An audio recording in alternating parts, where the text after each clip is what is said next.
The square root function is f of x is equal to the square root of x. So let's see what this graph looks like. So again, we're going to make a table of values. We're in charge of x. So I'm going to pick the same x values I've been picking. So from -3 all the way to +3. We're going to take each x value and plug it into the function. So f of x is the same thing as y. So here it's y equals the square root of x. Okay. All right, let's start plugging in here. I am going to start with -3 here. Okay. When I do this, okay, wherever you see x, you need to replace it with -3.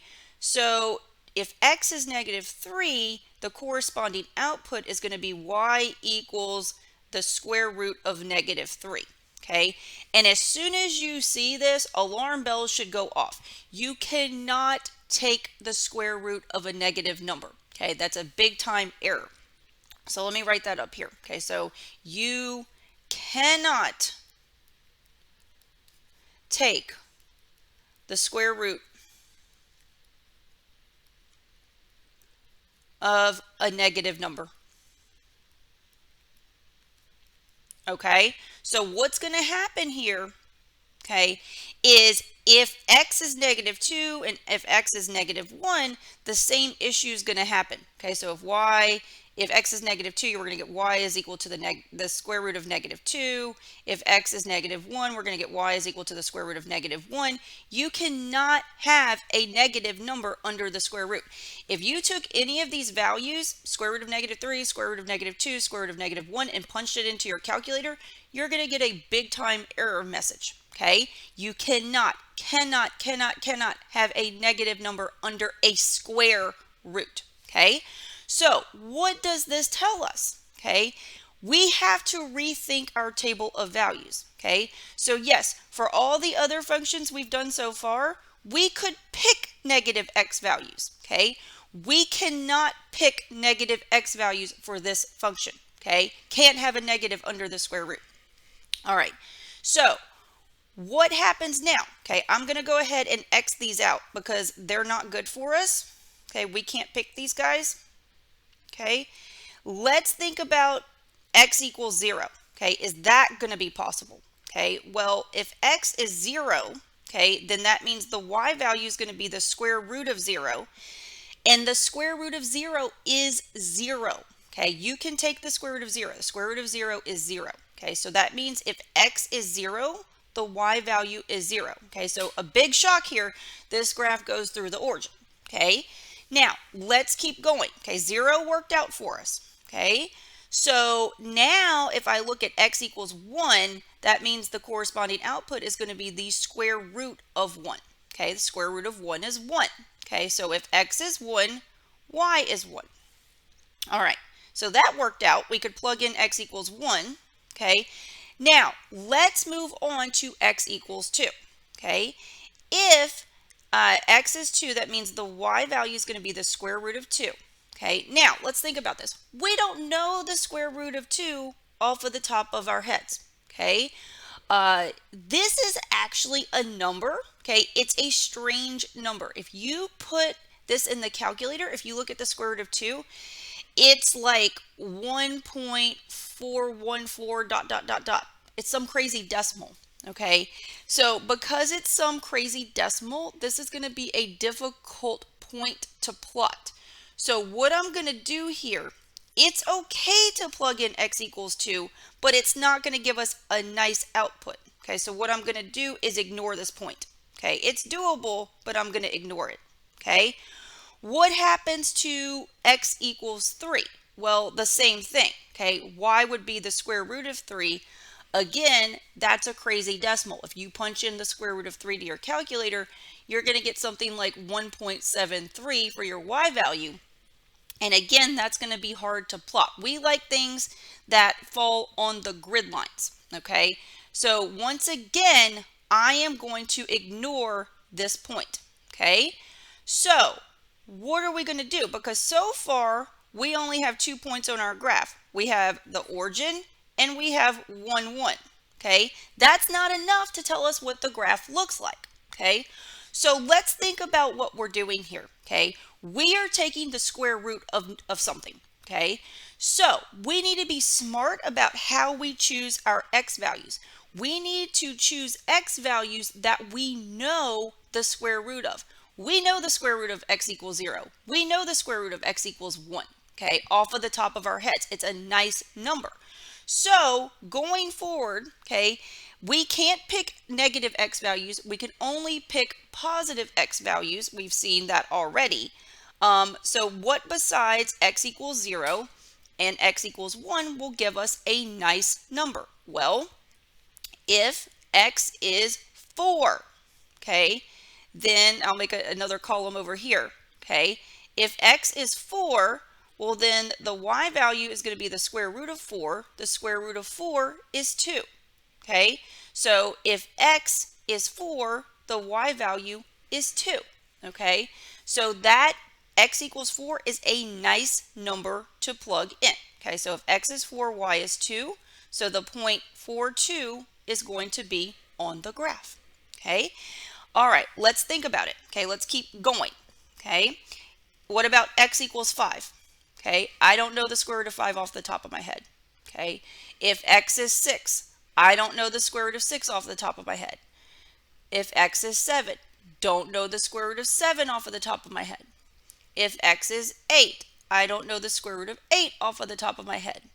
But if x is 9, then the y value is going to be the square root of 9, and I know that one off the top of my head. Square root of 9 is 3. So if x is 9, the y value is 3. That's going to be another good point to plot. Okay, so if x is 9, y is 3. Okay, and then the last x value on our grid here is 10. If x is 10, the y value would be the square root of 10. Don't know that off of the top of my head, so I'm not going to bother with that point. Okay, so we've got 4 good points to plot on this graph. Okay, we've got the origin, 1, 1, 4, 2, 9, 3. Okay, and I've already plotted them as we were going along. Okay, so this is what the square root function looks like. Okay, you've got these points. Okay, we're going to connect them. It's going to look like this. The square root function starts at the origin. Okay, and then it goes through these points like this, and it goes this way forever. Okay, this is the complete graph. Okay, something you should notice, okay, there is no graph over here. Okay, and the reason for that, basically on this side to the left of the y-axis, that's where your x values are negative. Okay, remember, you can't plug in a negative x value. Okay, so that's why there is no graph to the left of the y-axis. Okay, all right, so notice that. Okay, this is the complete graph. All right, square root function is going to be very popular when we do section 3.5, when we do transformations. This is a graph that is often transformed. And when I talk about transformations, that just means we're moving the graph up, down, left, right, or reflecting it in some way. So you absolutely want to know the square root function. You want to know the 4 key points on this graph, and I'll go ahead and label them so you can make sure you see this. Okay, you need to know when you hear square root function, bells need to go off in your head. You need to write down 0, 0, 1, 1, 4, 2, and 9, 3 to make the graph. Okay, these are the 4 key points you want to remember. Okay, so now that we figured out the graph, let's talk domain and range. Okay, domain. Okay, what are you allowed to plug in for x? Well, we know negative x values are doozies. Okay, we can't have a negative x value. We can't plug a negative number into the square root function. You can't have a negative underneath the square root. So x can't be negative. Okay, as far as domain, you can't plug in negative numbers. Okay, 0 worked and positive numbers worked. Okay, so that's kind of the idea here from the table. You can plug in x equals 0 or anything positive. Okay, if you look at the graph and you look at the x values that this graph covers, what I'm going to do here, let's see, I'm going to do some highlighting, okay? I'm going to highlight the x values that this graph covers, okay? The graph starts at the origin, so x equals 0, and then after that, you always have a graph, okay? So basically, the x values that the graph covers are x equals 0 and then any positive x value, okay? We can also see this from the formula, okay? Remember, the function is just f of x is equal to the square root of x. When we talked domain from the formula in section 3.1, we talked about how to handle square root functions. If you want to find the domain of a square root function, remember what the rule is, and I'll write it up here, okay? If you want the domain of a square root function,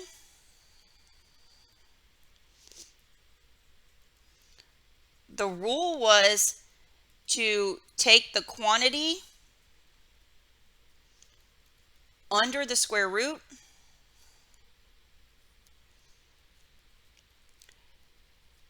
and set it greater than or equal to 0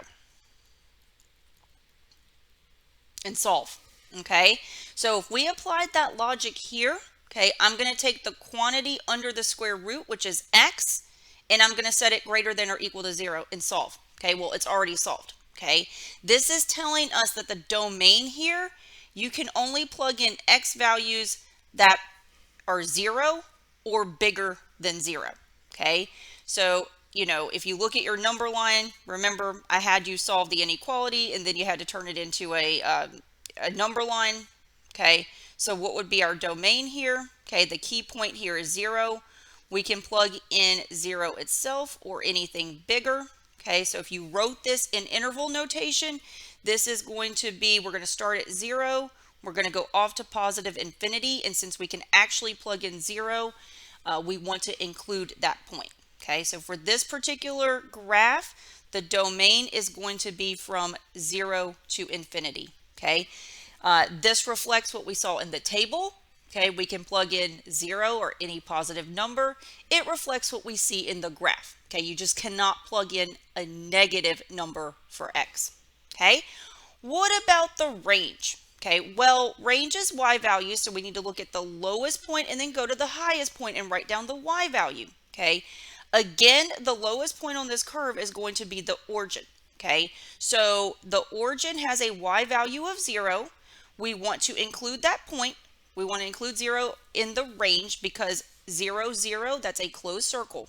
Okay, the high point of this graph, okay, this side of the function, it keeps going up, up, up, up forever.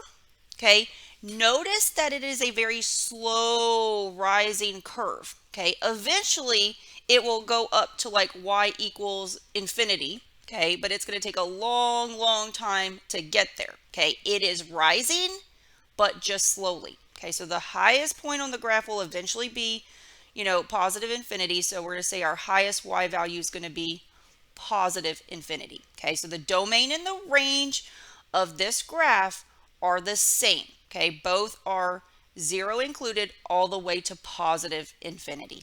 Okay, all right, let's take a look at our last basic function. Okay, and that's going to be the cubed root function. Okay, first of all, do not confuse this with x cubed. They are two different functions. Okay, they are going to have similar shapes but slightly different. Okay, so make sure going into this you realize that the cubed root of x is not the same thing as x cubed. All right, so here we go. This is a little different. Okay, we've got a radical. Okay, we just did the square root of x, but now we've got the cubed root of x. Okay, so let's think about the difference here. How does the cubed root of x differ from the square root of x? Okay, we have seen the cubed root of x before. We examined this function in our very first lesson in section 2.1 when we were looking at symmetry. Okay, if you remember, this is the snake graph. Okay, and we'll see that again in case you forgot. Okay, but let's first talk about what differentiates a square root from a cubed root. Okay, when we talked about this back in section 2.1, we said one of the big differences between a cubed root and a square root is that you can have a negative number under a cubed root. Okay, you can't have a negative number under a square root. So that is a humongous difference here. Okay, you can have a negative number under a cubed root. Okay, and I'm actually going to write that down here. You can take the cube root of a negative number. Okay, big time difference from square root. Okay, all right, so we're going to make a table of values. Okay, we get to pick the x values, and then we're going to plug into our formula here. Okay, so the y value, f of x, is the same thing as y, so the function is going to be y equals the cubed root of x. Okay, we have to be smart about what we pick for the x values, just like we were smart when we picked the x values for the square root function. Okay, when we did the square root function, we had to pick x values that we knew the square root of. Okay, now we're going to pick x values that we know the cubed root of. Okay, so I'm going to start. I know the cubed root of 0. Okay, so if x is 0, that means the y value is going to be the cubed root of 0, which is just 0. Okay, and remember why the cubed root of 0 is 0. That is because if you take 0 and multiply it by itself 3 times, you get 0. Okay, so shocking again, I know this graph goes through the origin. All right, what else do we know the cubed root of? Well, 1. Okay, so if x is 1, the y value is going to be the cubed root of 1. Okay, the cubed root of 1 is 1. Because if you take 1 and multiply it by itself 3 times, you get 1. Okay, so the cubed root of 1 is 1. So this graph is going to go through 1, 1. Okay, all right. So let's keep thinking. What else can I take the cubed root of? And I know that answer off of the top of my head. Okay, well, the next thing is going to be x equals 8. Okay, so if x is 8, the y value is going to be the cubed root of 8. What is the cubed root of 8? It is 2. Because if you take 2 and multiply it by itself 3 times, 2 times 2 is 4, times 2 is 8, you get 8. Okay, so if x is 8, the y value is 2. Okay, all right. Now, the thing is, okay, so obviously we picked x equals 0, and then we picked x equals 1 and x equals 8. The negatives of these also work because you can have a negative under the cubed root. Okay, so if x is negative 1 or if x is negative 8, these guys should work as well. Okay, so let me start with negative 1. Okay, if x is negative 1, then y is going to be the cubed root of negative 1. The cubed root of negative 1 is negative 1 because if you take negative 1 and you multiply it by itself 3 times, negative 1 times negative 1 is positive 1 times negative 1 is negative 1, you get negative 1. So the point negative 1 will be on the graph. And then if we look at negative 8, okay, that's our x value. We plug it in. The y value is going to be the cubed root of negative 8. Okay, the cubed root of negative 8 is negative 2 because if you take negative 2 and multiply it by itself 3 times, okay, you get negative 2 times negative 2 is positive 4 times negative 2 is negative 8. Okay, so if x is negative 8, y is negative 2. Okay, all right, so these are some points on the graph. Okay, so we're just going to plot these. Okay, so this graph for the cubed root of x, it goes through negative 8, negative 2, negative 1, negative 1, the origin, 1, 1, and 8, 2. Okay, so you get an S shape. If I connect the dots, whoops, let me try again. You get an S shape like this. This is that snake graph. Okay, it looks like this. I'll even write this here. This is the snake graph. Again, if you go back and look at x cubed on the previous page, okay, this is an S shape as well, okay, but it's more vertical, okay, as opposed to x cubed. The graph is an S shape, but it's more horizontal. Okay, so x cubed and cubed root of x are not the same graph. They are very, very similar. You need to recognize the difference, okay? All right, so let's talk domain and range here. Domain, think about the table of values, okay? We can plug in 0 for x, we can plug in positive numbers for x, we can plug in negative numbers for x, okay? So nothing got us in trouble.